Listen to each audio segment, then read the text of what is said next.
review for you! So The Sign of Three was so awesome. So, first of all, I loved the way it was set up. The whole thing takes place at the wedding, but with like flashbacks to right before the wedding. And I thought that was a really cool way to set it up without feeling like too much exposition was being shoved at us. The first thing I want to talk about, because it's the part that upsets me the most, I think, and I want to get it out of the way, is Sherlock is having like weird hallucinations, and in all of the time we've seen him thinking or like deducing or whatever, we have seen like facts and figures and pictures and images and stuff, but we've never seen him get his mind sort of invaded by Mycroft, which I thought was really weird. And he got really frantic, and he like started slapping himself around and just like getting really manic, and he looked like he was on drugs. And because he's Sherlock Holmes, he very well may have been on drugs, and I think that maybe he's back on drugs.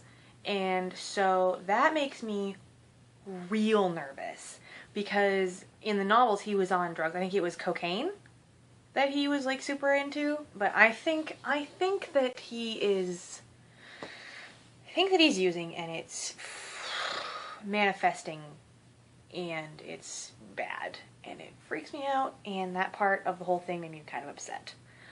It was really beautiful and interesting and well performed and well written.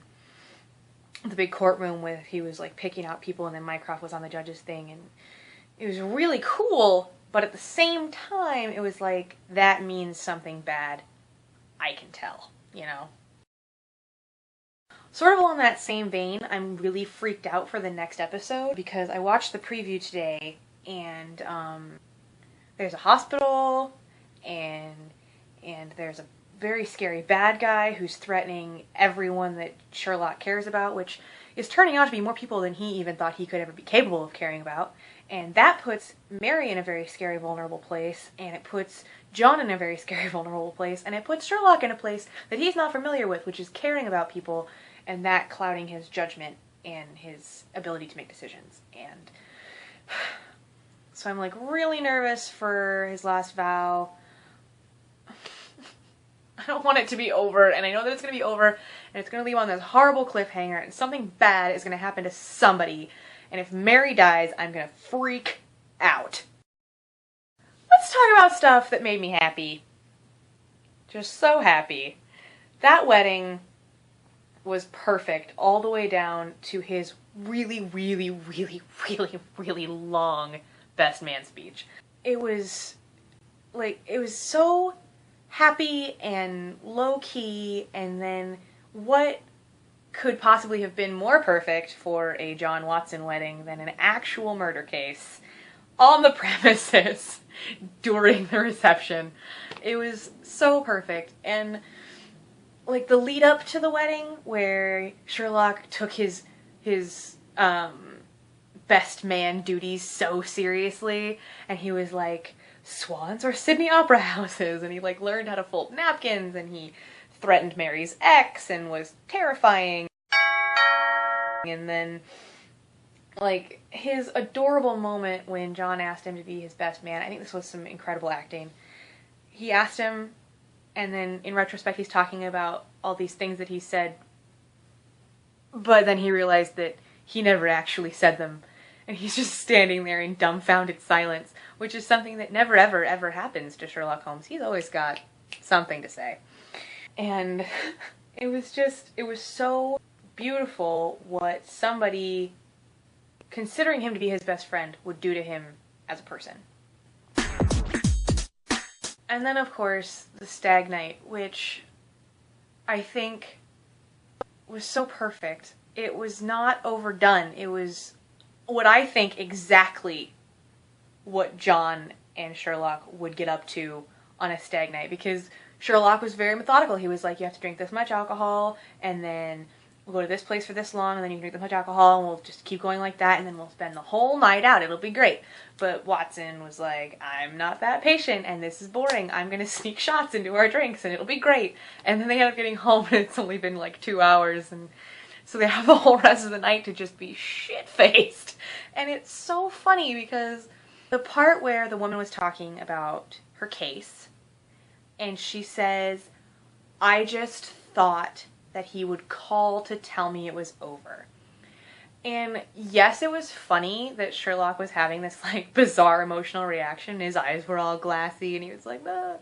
But I think that what made it so poignant, even though it was silly, was that John said that to him, basically. He was like, I just thought you would have called. You should have called me. And I think that that parallel was not lost on drunk Sherlock. Or as I call him, Drunklock in my head. So he was like, immediately he could relate to this person who he normally would be like, boring. But in this case, he was like, I get that. I did that. I feel your pain, which is a strange and new experience, and therefore confused drunk face that can't handle its own emotions. That whole sequence of the stag night and just wrapping it up in a jail cell was just so perfect. And Lestrade, I was like, why wasn't Lestrade invited to the stag night? He's a friend. Why wasn't he there? But Lestrade was perfect in this one. And I can't say enough good things about this episode. Molly Hooper and her Sherlock 2.0 boyfriend, just everything was so good. And the moment at the end when Sherlock was standing in the room with all these happy, dancing people around him was just a perfect reiteration of his best man speech when he said that he doesn't understand beauty or happiness or anything like that. It was just really beautiful, the way it was performed and the way it was written, when he's just standing in the room and he thinks, I'll go dance with her. Oh, she has somebody else. I'll dance with them. They're married now. I will just stand here and, yeah, no, I'm gonna go. And then he leaves. And I think that when he's talking to Mycroft about being alone and how would you know, I think that Sherlock finally understands what it means to feel alone, because now he has people he cares about, so he can feel that sort of contrast. You know, you can't appreciate light without the dark, that kind of thing. And it was just, you know, emotionally trying and funny and smart, obviously, and everything about it was just perfect. Which I guess I don't expect anything less from Sherlock anymore as a show.